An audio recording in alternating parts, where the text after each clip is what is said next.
Oh my God, ang sakit guys. Para akong maano guys. Tika muna, hindi pa ako makapag-drive. Uy guys, tara. At maginaw dito eh. Maginaw sa loob ng ano. Kara, kara. Mukha pa ba yan? So yun, inarinse ko lang yung ating napkin. Charat! Anyway guys, nag-drive lang. Masarap kasi mag-drive dito sa amin, no? Bukid, walang traffic. Pwedeng mag-drive, nakapikit yung mata. Huwag naman ninyong gawin guys. Joke lang yun akin, oy. But anyway, so punta po tayo sa tindahan. Bibili po tayo ng mga kailangan natin sa garden. At makikita ninyo kung anong nabili natin. Pero yun na, tara! Yun guys, andito na tayo sa andito na tayo sa tawag nito. Sa Home Depot. And ang nakakatuwa lang dito is kapag andito si Tami kasama ko, ang lapit ng pinaparkingan namin. So ngayon, ipakita ko sa inyo, kunin ko muna tong salamin ko. Ipakita ko sa inyo kung gaano ako kalayo nag-parking. No? Sobrang layo talaga na talagang pinaka-end na ito na parking.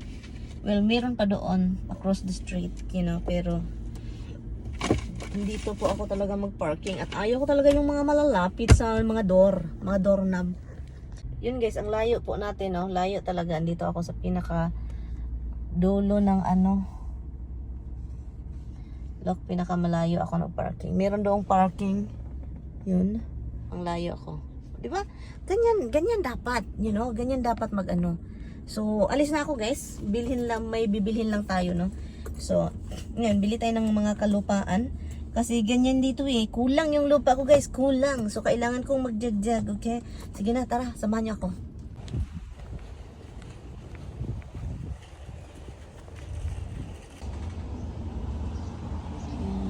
Broccoli. Ano to? Ang kanilang mga pananim guys, nandito sa labas nila nilagay, no?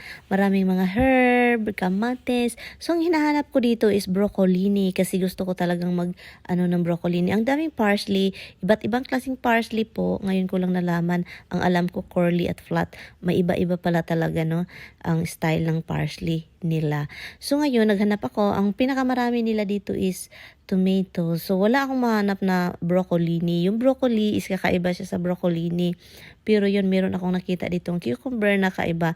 Ang cucumber naman na ito is mahaba, guys. Gusto ko yung mataba-taba at saka short-short, no, na cucumber. Wag talagang masama ang isip kasi pangit po yan. Basta ang cucumber. Pero yung mataas yung kinuha ko kasi. Alam na des. Pangsala daw yun, pickle.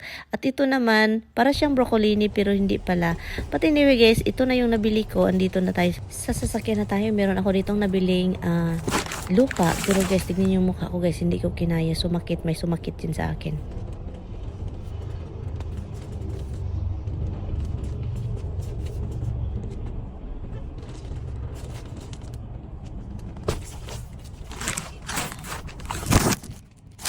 Okay.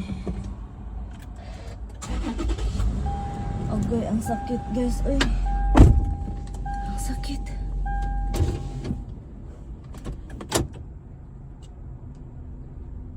Hala, uy, ang sakit talaga.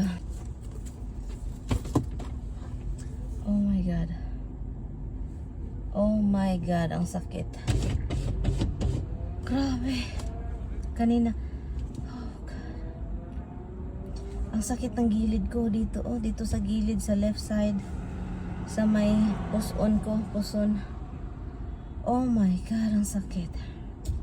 After guys, I carried out yung dalawang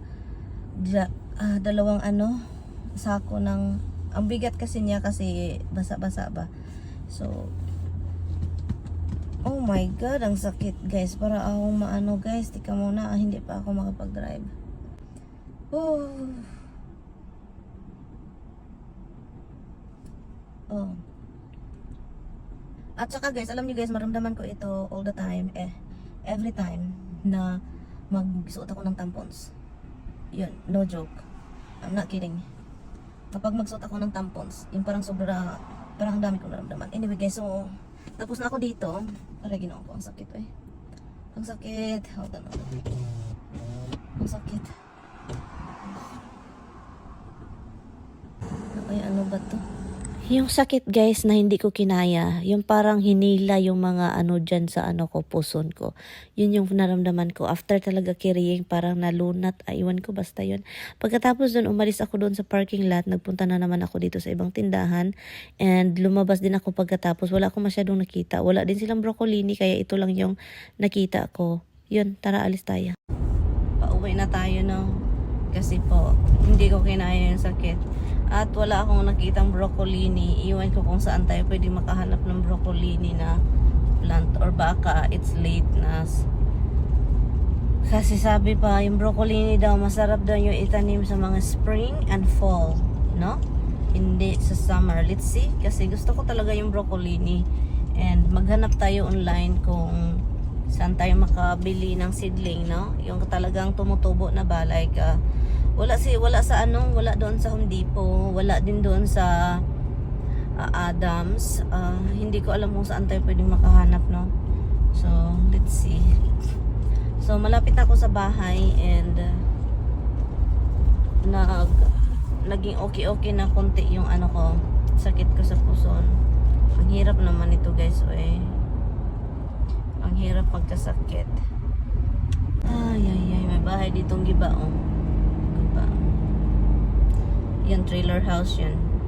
Anyway, so let's go. Mainit na ngayon. Liguan ko si Misty pagdating sa bahay. So, para naman madali siyang i-haircut pa. Kapag hindi ko kasi siya liguan, ang hirap i-haircut kasi oily yung buhok niya ba. Madali magkulik ng yung buhok niya is magkulik ng oil at saka dirt. So yan, andito na tayo guys. Kunin ko lang yung basurahan doon. Tara.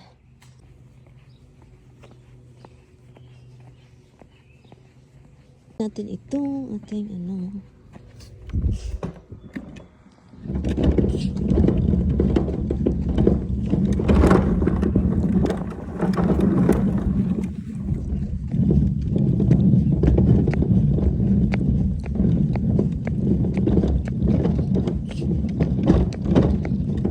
Hello guys, so ngayon mag-cut tayo ng onion, white onion po. White po siya. And also, meron tayong garlic over here. So, ang gagawin po natin is magluto tayo ng shrimp. Cajun na shrimp. Cajun shrimp po guys. Spicy. Hindi sana ako magluto nito kaso bumili si Tami ng shrimp. Galing sa trabaho, pagdating niya, nag-grocery pala guys kahit late na. So, bumili si Tami ng shrimp kagabi. Look, ito yun siya. Malaki yung shrimp na binili niya. The only thing that hindi ko nagustuhan ito is farm raised. Pero okay lang yan. So, i-drain ko lang po kasi nagtubig siya. Defrost na. So, meron po tayo ditong butter, no? Butter. So, ang gagawin ko is isa't kalahati. Let's see. Tingnan natin. Dagdagan natin kung hindi okay.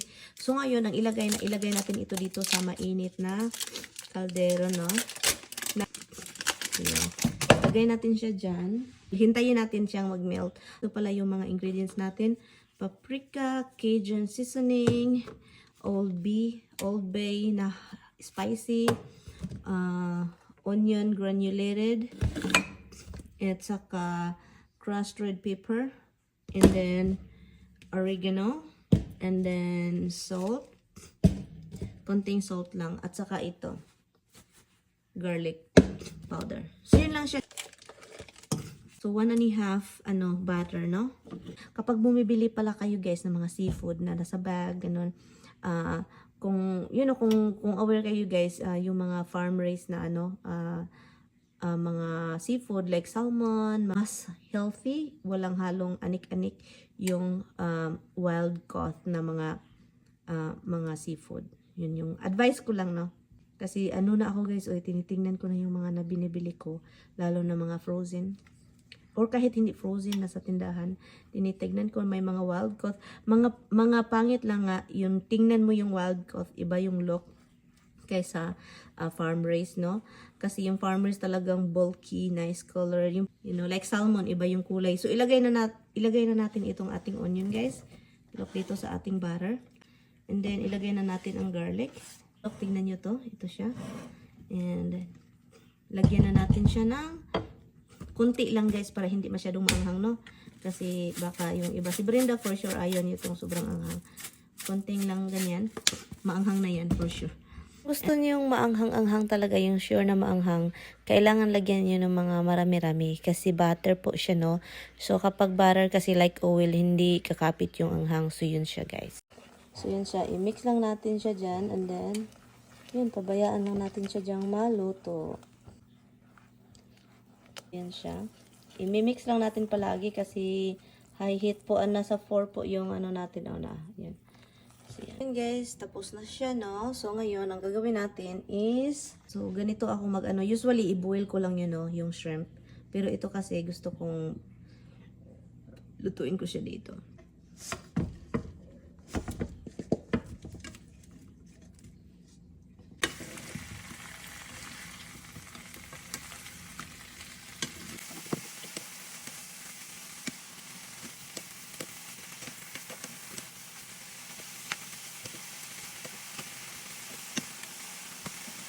At yun guys, nilagay ko na yung ating sauce, no? Nilagay ko lang yung malapit na talaga totally maluto yung ating shrimp. Yun ko na yun, nilagay ko na yung ating ano. Kapag mayroon po pala kayong ano guys, lime, lemon, ganon. Lagyan mo na siya ng lemon, konti. Para naman may, ano ba, yung parang asim-asim konti. Masarap din yun siya. Kaso wala talaga ako. So yun, ito na nga siya.